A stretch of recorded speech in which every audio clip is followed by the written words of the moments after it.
Chapter 2. After James Henry Trotter had been living with his aunts for 3 whole years, there came a morning when something rather peculiar happened to him. And this thing, which I say was only rather peculiar, soon caused a second thing to happen, which was very peculiar. And then the very peculiar thing, in its own turn, caused a really fantastically peculiar thing to occur. It all started on a blazing hot day in the middle of the summer. Aunt Sponge and Aunt Spiker and James were all out in the garden. James had been put to work as usual. This time he was chopping wood for the kitchen stove. Aunt Sponge and Aunt Spiker were sitting comfortably in deck chairs nearby, sipping tall glasses of fizzy lemonade and watching him to see that he didn't stop work for a moment. Aunt Sponge was enormously fat and very short. She had small piggy eyes and a sunken mouth and one of those white flabby faces that looked exactly as though it had been boiled. She was like a great white soggy overboiled cabbage. Aunt Spiker, on the other hand, was lean and tall and bony, and she wore steel-rimmed spectacles that fixed on the end of her nose with a clip. She had a screeching voice and long, wet, narrow lips, and whenever she got angry or excited, little specks of spit would come shooting out of her mouth as she talked. And there they sat, the 2 ghastly hags, sipping their drinks, and every now and again screaming at James to chop faster and faster. They also talked about themselves, each one saying how beautiful she thought she was. Aunt Sponge had a long-handled mirror on her lap, and she kept picking it up and gazing at her own hideous face. "I look and smell," Aunt Sponge declared, "as lovely as a rose. Just feast your eyes upon my face, observe my shapely nose. Behold my heavenly silky locks, and if I take off both my socks, you'll see my dainty toes." "But don't forget," Aunt Spiker cried, "how much your tummy shows." Aunt Sponge went red. Aunt Spiker said, "My sweet, you cannot win. Behold my gorgeous curvy shape, my teeth, my charming grin. Oh, beauteous me, how I adore my radiant looks, and please ignore the pimple on my chin."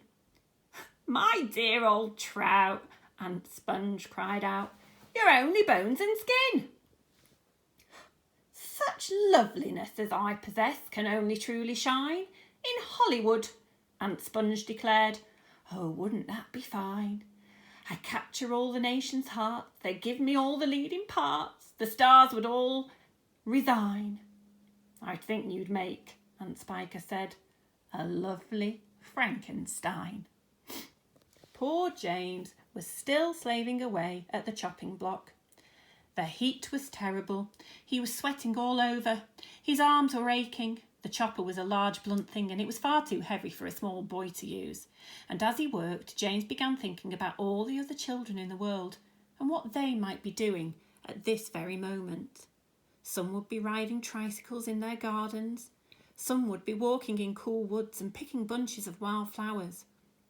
And all the little friends whom he used to know would be down by the seaside, playing in the wet sand and splashing in the water. And great tears began oozing out of James's eyes and rolling down his cheeks. He stopped working and he leaned against the chopping block, overwhelmed by his own unhappiness.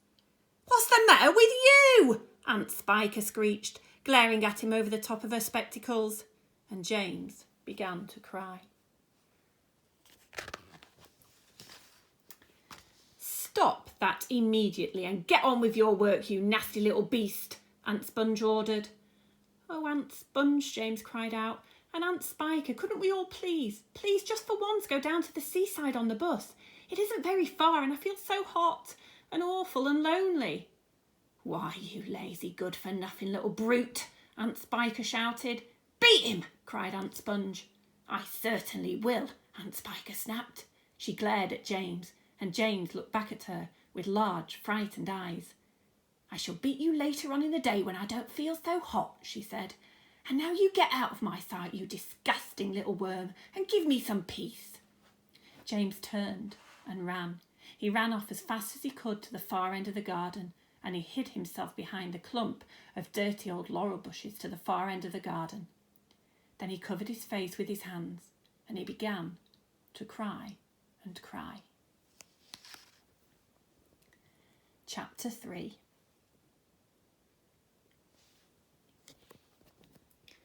It was at that point that the first peculiar thing that led to so many other peculiar things happened to him.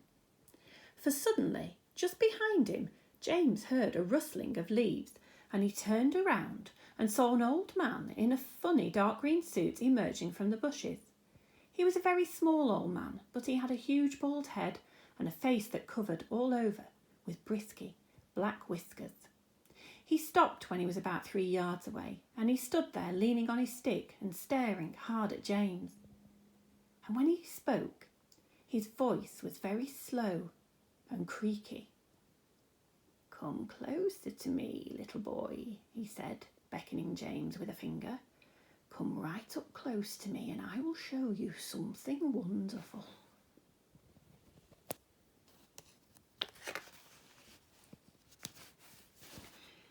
James was too frightened to move. The old man hobbled a step or two nearer, and then he put a hand into the pocket of his jacket and took out a small white paper bag. "You see this?" he whispered, waving the bag gently to and fro in front of James's face. "You know what this is, my dear? You know what's inside this little bag?" And then he came nearer still, leaning forward and pushing his face so close that James could feel breath blowing on his cheeks. The breath smelled musty and stale and slightly mildewed like the air of an old cellar. "Take a look, my dear," he said, opening the bag and tilting it towards James. Inside it, James could see a mass of tiny green things that looked like little stones or crystals, each one of them about the size of a grain of rice. They were extraordinarily beautiful, and there was a strange brightness about them, a sort of luminous quality that made them glow and sparkle in the most wonderful way. "Listen to them," the old man whispered. "Listen to them move." James stared into the bag, and sure enough there was a faint rustling sound coming up from inside it, and then he noticed that all the thousands of little green things were very slowly stirring about and moving over each other, as if they were alive.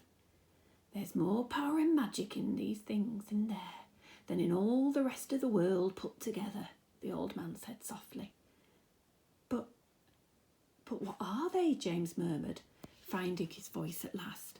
"Where did they come from?" "Aha," the old man whispered. "You'd never guess that." He was crouching a little now and pushing his face still closer and closer to James until the tip of his long nose was actually touching the skin on James's forehead. Then suddenly he jumped back and began waving his stick madly in the air. "Crocodile tongues," he said. 1,000 long, slimy crocodile tongues boiled up in the skull of a dead witch for 20 days and nights, with the eyeballs of a lizard and the fingers of a young monkey, the gizzard of a pig and the beak of a green parrot, the juice of a porcupine and 3 teaspoonfuls of sugar. Stew for another week and let the moon do the rest." All at once he pushed the white paper bag into James's hands and said, "Here, you take it. It's yours."